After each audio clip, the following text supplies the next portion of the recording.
Assalamualaikum warahmatullahi ta'ala jami'an wa barakatuhu, and good day everyone.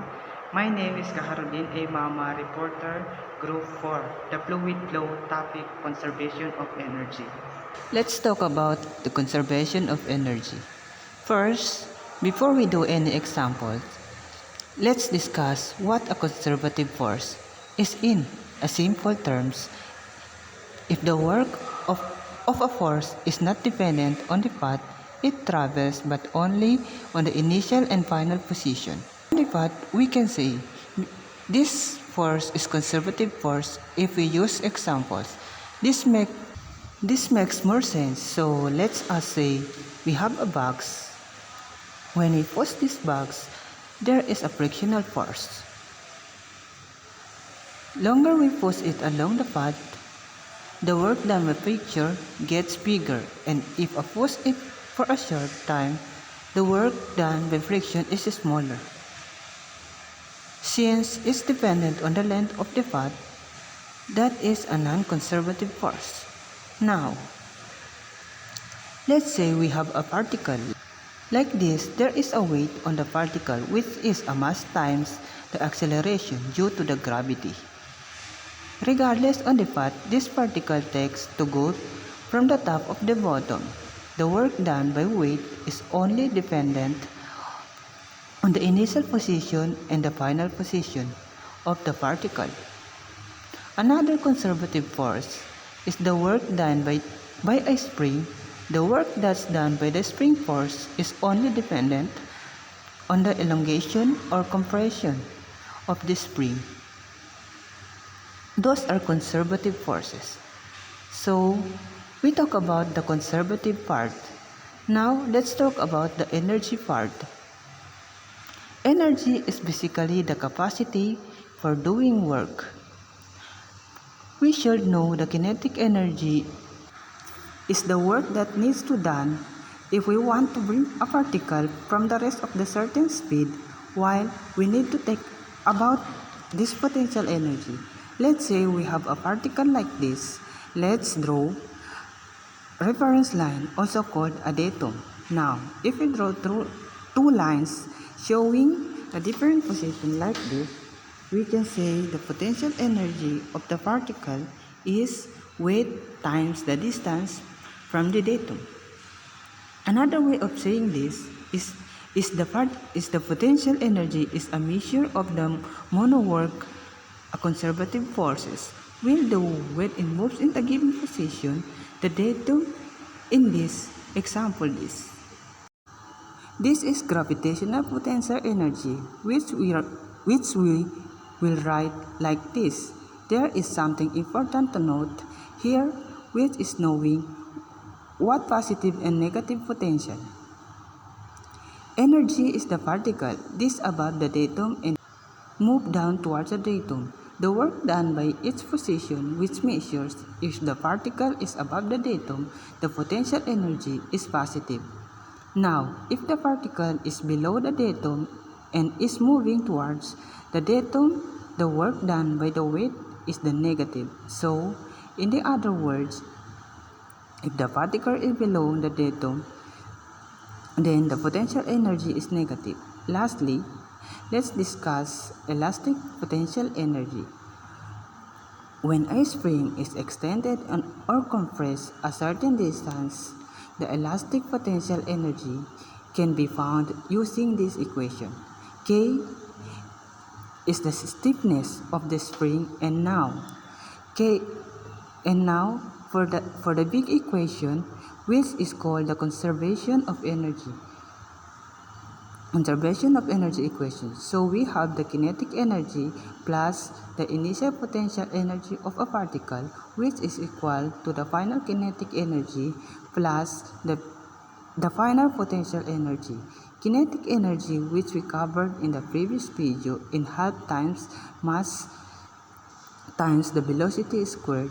The potential energy is either gravitational potential energy or elastic potential energy. Now, we can start doing some examples. To figure out is use this equation. Let's take a look at this roller coaster. Roller coaster problem, we need to find the minimum height of the initial hill so that the roller coaster make is true at the all the other loops. We also need to find the normal force on the car when it's at point B and C. What we'll do first is figure out the minimum velocity required for the car. To make its true loops B and C, we can use those values to figure out the height required. We need to consider normal acceleration. In this problem, since the car will travel through loops, so we can actually write the equation of the motion for the normal axis. To visualize, let's this draw a free body diagram. When the car is at point B, so we have a upside down and we have a tangential axis and the normal axis. The normal acceleration is the straight down since it always towards the center of the curve. We also have weight of the normal force, so our equation is motion looks like this. If you don't remember, the normal acceleration is the velocity squared divided by the radius of curvature. So now, let's assume that the instant the car is just about to leave or fall down.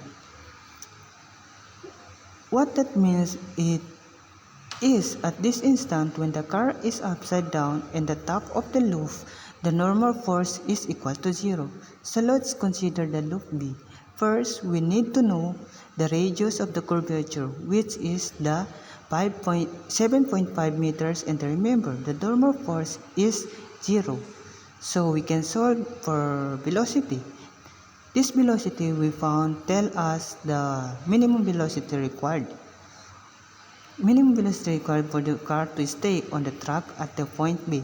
Now, we do same for loop C, which is the radius of curvature of 5 meters.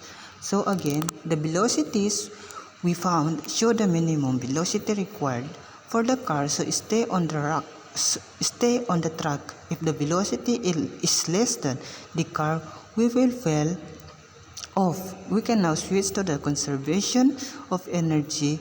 We will establish the datum of the ground level and assume the minimum velocity required at loop B. So we're looking at the car point A. Let's start from the left side.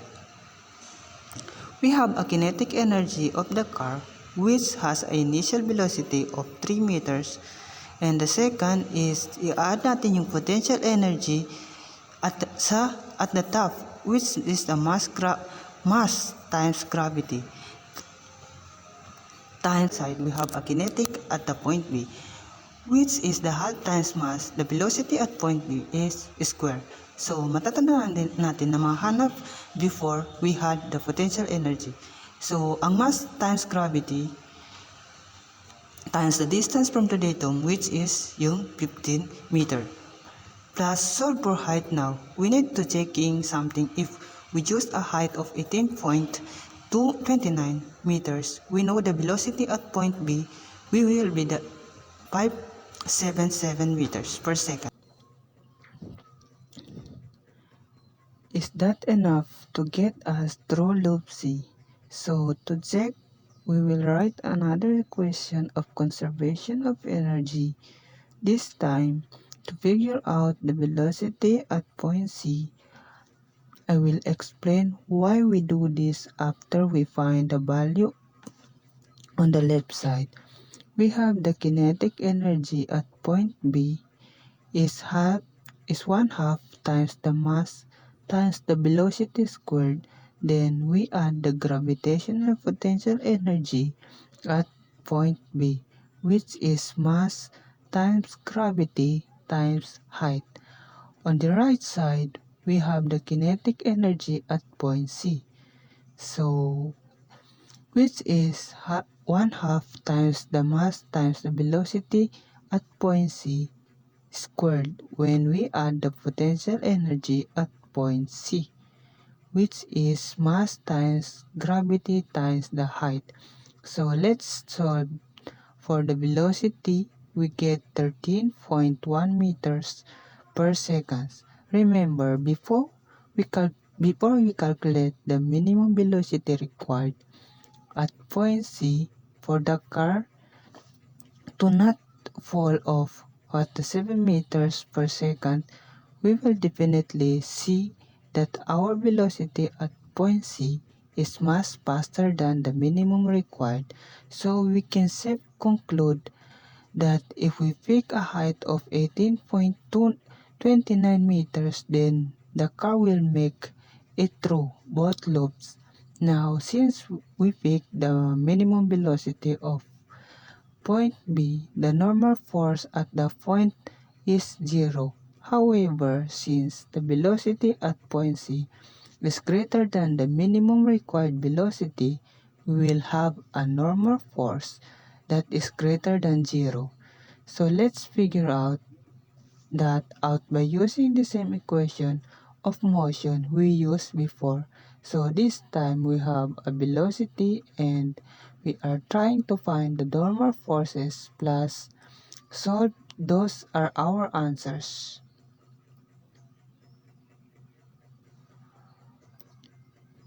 So question number 2, let's take a look at spring question. We need to find the stiffness of the inner spring so that the compression of the spring is only 0.2 meters.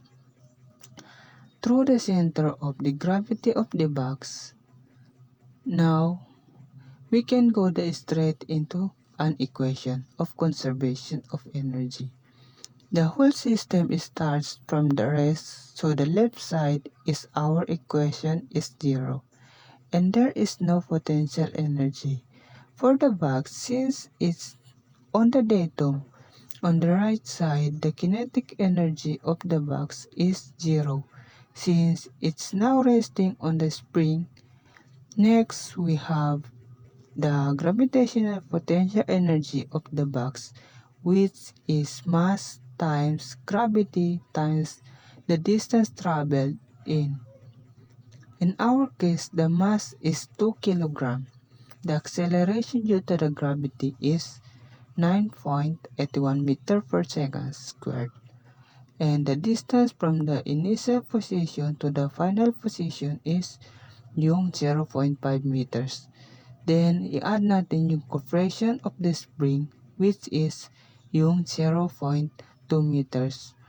Because it's below the datum. In the other words, the work that needs to be done by the weight to bring it back up to the datum is negative.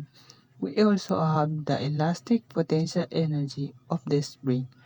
Remember, the both spring compress 0.2 meters, and with that spring has a stiffness of 400 newtons, and we try to figure out the stiffness of the another springs that solve for the stiffness of the spring B, which is give us the 286.7 newtons per meter.